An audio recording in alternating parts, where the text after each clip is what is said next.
Hey, you! Did you know that I stream on Twitch around 4 to 5 times a week? Well, now you do. And if you'd like to join the community over there or see more content from me, I'll have a link down in the description, or you can go to twitch.tv/DemonJoe, drop a follow, and be notified whenever I live stream. Thank you for listening, and enjoy the video.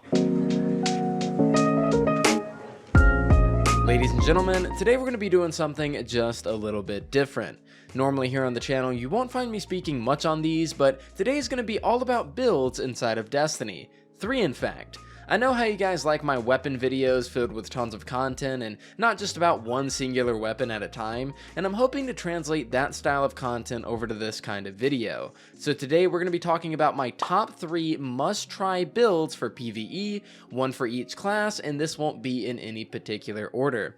Now, builds aren't something that I touch on often, so give me a little bit of slack if these aren't crazy optimized, but I want to go over some of the builds that I personally have been using as of late, and the builds that I plan on taking with me into the Witch Queen, whether that be for the campaign, legendary campaign, 6-man activity, or day 1 raid. So without further ado, drop a like and subscribe to support the channel and feed the ferocious algorithm, and if you'd like to see this turn into a series and see more episodes, definitely let me know in the comments. But without further ado, let's jump into this.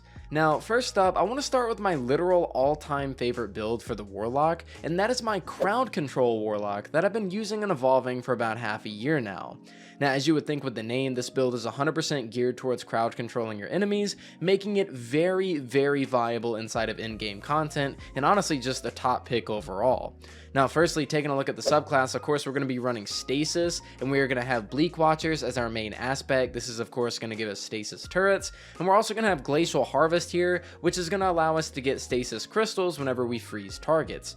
Now, for the fragments, we have Whisper of Torment, which is going to give us grenade energy every time we take damage. We have Fissures to increase the AoE and damage of shattering frozen targets, Conduction to make Glacial Harvest shards track towards us, and Whisper of Shards to give us grenade energy on shattering stasis crystals.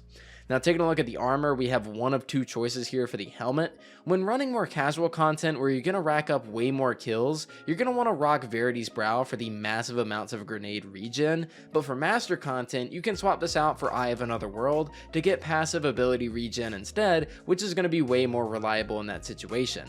And for this armor piece, I'm running Protective Light, and you can slot any finders that you may want to have here as well. Now, for our gauntlets, we're running Stasis Element to allow us to have double grenade kickstart, along with the Elemental Shards mod, which will make our Glacial Harvest shards act as elemental wells. If you're running master content, swap this gauntlet out for an Artifice armor piece, and take off our grenade kickstart so you can have energy for both elemental shards and a champion mod as well. Now, moving on to the chest armor, here we're going to run Font of Might to allow us to deal extra damage with stasis weapons after picking up an elemental well, and this is going to benefit Reed's Regret on this loadout very importantly, but also any weapon that you might be running Osmosis on, which we'll get into a bit later, or if you're running Ice Luna. Also, run any reserves or resist here as you see fit. Next up, we have the legs, where I'm going to be running elemental armaments to allow us to spawn elemental wells by getting kills with stasis weapons, which again can also be done with osmosis, and I'm also running innervation for more grenade energy on orb pickups. Lastly, for the bond, we have elemental charge, which will get us charged with light after picking up an elemental well or a stasis shard, which means that we're literally going to be charged with light 99% of the time, as well as 2 bomber mods to give us again more grenade energy, this time when placing a rift. Now, no build is complete without its weapon synergy, so taking a look at the kinetic slot, the 3 best possible options you have here are first up the Last Breath and Judgment, which can roll Demo on top of a damage perk or osmosis, so this is just going to get you your grenade all the time on top of being able to either deal more damage or take advantage of osmosis with the elemental well mods that we have. And of course, you can also run Ice Luna here, which you'll be getting constant damage buffs for because of Font of Might, as well as Headstone on top of that to allow you to deal even more damage and AoE.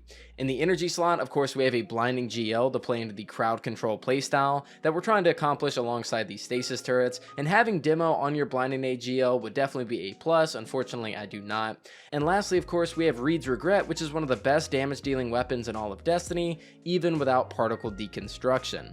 All of this put together is the exact build that I'm constantly using inside of both master and casual content. Like I pointed out, there are minor changes here or there, like with Eye of Another World and Artifice Armor being preferred for master content, so I can run things like Barrier Auto and still get consistent grenades, but this right here is it. This has been my Warlock bread and butter for a while now, and it's one of the most disgusting playstyles you can run inside of Destiny. This is going to be my exact setup at the launch of Witch Queen's campaign, and will be my starting loadout going into the day 1 raid for Witch Queen.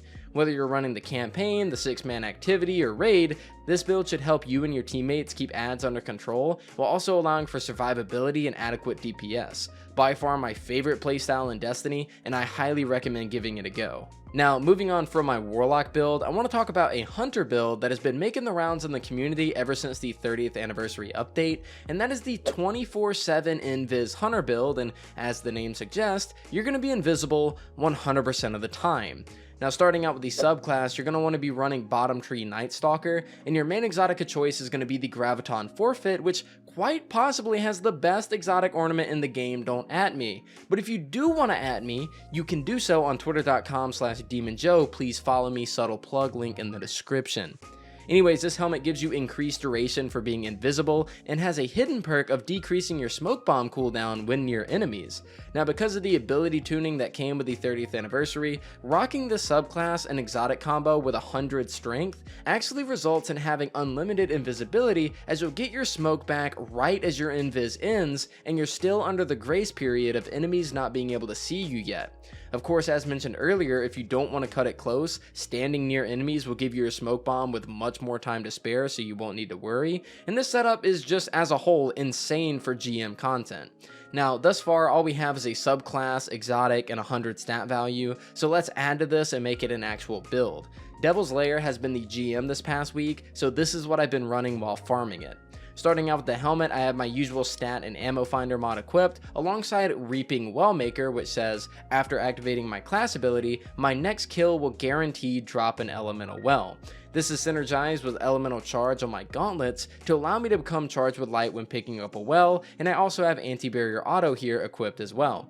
Now, that's a lot of wells. For my chest piece, you can run whatever you want here, but I run double arc resist because, duh, it's Devil's Lair, as well as Radiant Light, which will give me a +20 to my strength stat, allowing me to max it out for the Invis build. On my boots, I have Well of Tenacity for added survivability when picking up a well, and for my class item, of course, I have Protective Light, Special Finisher since my super won't ever get used, and Perpetuation to give me my class ability back faster after I use it.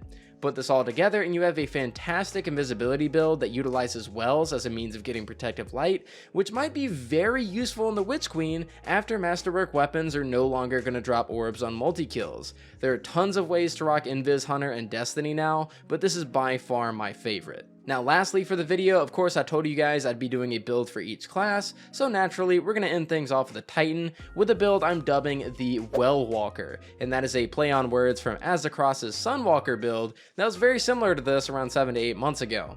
Now, this build is going to utilize the Bottom Tree Solar Titan to give us survivability, AoE damage, and ability regen via Soul Invictus and Sun Warrior, as well as our 2 exotics in the form of Sunshot, the exotic hand cannon, and Path of the Burning Steppes. Now, for those that don't know, Path of the Burning Steppes is by far one of the most criminally underrated exotics in the game, providing great buffs inside PvE's neutral game by giving upwards of like a 35% damage increase at max stacks via solar weapon kills. Now, we're of course going to combine this with the Sunshot, as not only is it solar, but it also explodes every target we kill, which will grant really good synergy with some of the elemental well mods we're going to use. And just because I can't get enough of this sword, I also tacked on the Soulless Scar with chain reaction as our heavy weapon to make things explode a little bit more often.